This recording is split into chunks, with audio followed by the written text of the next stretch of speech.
और संसद से अहम खबर सामने आ रही है, जहां संसद में ऑपरेशन सिंदूर पर चर्चा के घंटे तय हो गए हैं। यानी कि लोकसभा में अब 16 घंटे ऑपरेशन सिंदूर पर चर्चा होगी, वहीं राज्यसभा में 9 घंटे चर्चा होगी।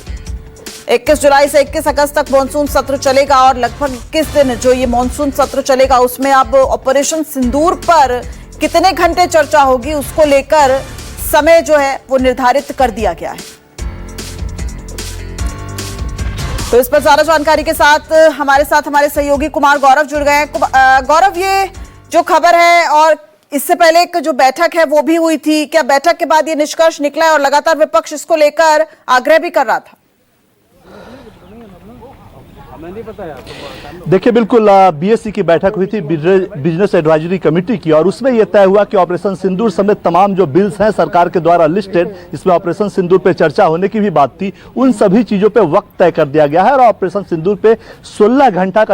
की चर्चा जो है वो लोकसभा में होगी और राज्यसभा में 9 घंटे की चर्चा होगी। दरअसल विपक्ष ये लगातार ये मांग कर रहा था कि ऑपरेशन सिंदूर पर चर्चा होनी चाहिए, और सरकार ने, जैसा कि मैंने सुबह भी बताया था, कि CCPA cabinet committee on parliamentary affairs की बैठक में सेना के उच्च अधिकारियों से तमाम ब्रीफिंग इस मुद्दे पर ली थी, और सरकार के लिए देशभक्ति, राष्ट्रवाद और ये जो मुद्दा है ऑपरेशन सिंदूर का जुड़ा हुआ, वो एक फेवरेट पिच है जिस पर वो बिल्कुल इजीली, आसानी से बैटिंग कर सकती है। तो जिस मुद्दे को विपक्ष सरकार की कमजोर नस समझ रहा था, उस पे सरकार ने फैसला लिया कि वो इस फेवरेट जो उसकी पिच है उस पर वो बैटिंग करेगी, और इसलिए 16 घंटे का लोकसभा में इस मुद्दे पर ऑपरेशन सिंदूर के ऊपर चर्चा होगी। राज्यसभा में 9 घंटे का वक्त रखा गया है। और जाहिर तौर पे एक जो बड़ा डिमांड था इस पूरे मानसून सत्र के दौरान, विपक्ष का जो एक मुख्य एजेंडा था कि ऑपरेशन सिंदूर पर चर्चा हो, विदेश नीति पर चर्चा हो। डोनाल्ड ट्रंप जो 24 बार कह चुके हैं कि उन्होंने भारत और पाकिस्तान के बीच वार को रुकवाया और उन्होंने ट्रेड डील की धमकी दी,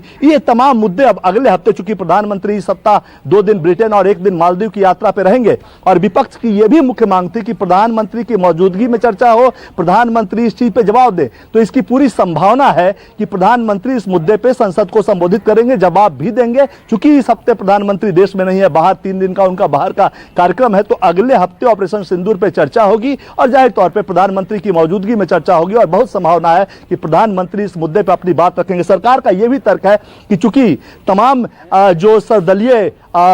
एक डेलीगेशन जो था, जो दुनिया भर के 30-32 देशों में गया था, वहां दुनिया में जाकर भारत के तमाम प्रतिनिधि जो अलग अलग दलों से थे, उन्होंने ये मैसेज दिया है कि ऑपरेशन सिंदूर और पहलगाम की जो आतंकी घटना है उस पर जो भी केंद्र का फैसला है, भारत सरकार का फैसला है, उस पर पूरा जो राजनीतिक दल है भारत का, वो सभी एकजुट हैं। तो दुनिया में जब ये मैसेज जाता है तो संसद से भी ये मैसेज जाना चाहिए कि ऑपरेशन सिंदूर और भारत के सेना का जो शौर्य है, जो चमत्कार दिखाया है कि 21-22 मिनट में ही उन्होंने पाकिस्तान के 11-12 ठिकानों को तबाह किया, आतंकी ठिकानों को तो किया ही, बाद में जब पाकिस्तानी सेना ने रिटेलिएट किया तो उनके 11 मिलिट्री एयरफोर्स के जो बेसेस थे उसको उड़ा दिए। तो ये सेना के शौर्य का प्रतीक है, जिसका गाना एक तरह से कहे तो डंका पूरी भारतीय टीम यानी कि तमाम राजनीतिक दलों के लोग विदेशों में भी बजा के आए हैं। और भारत ने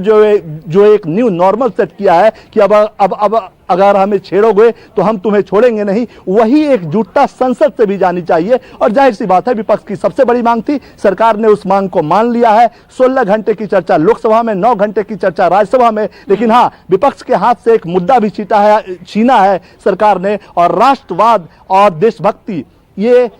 एनडीए के लिए, खासकर बीजेपी के लिए एक फेवरेट पिच है जिस पर वो हमेशा बैटिंग करना चाहती है, और शायद उसी के तहत ये तमाम चीजें हुई है। जी ठीक है, बहुत बहुत शुक्रिया गौरव इस पूरी जानकारी के लिए।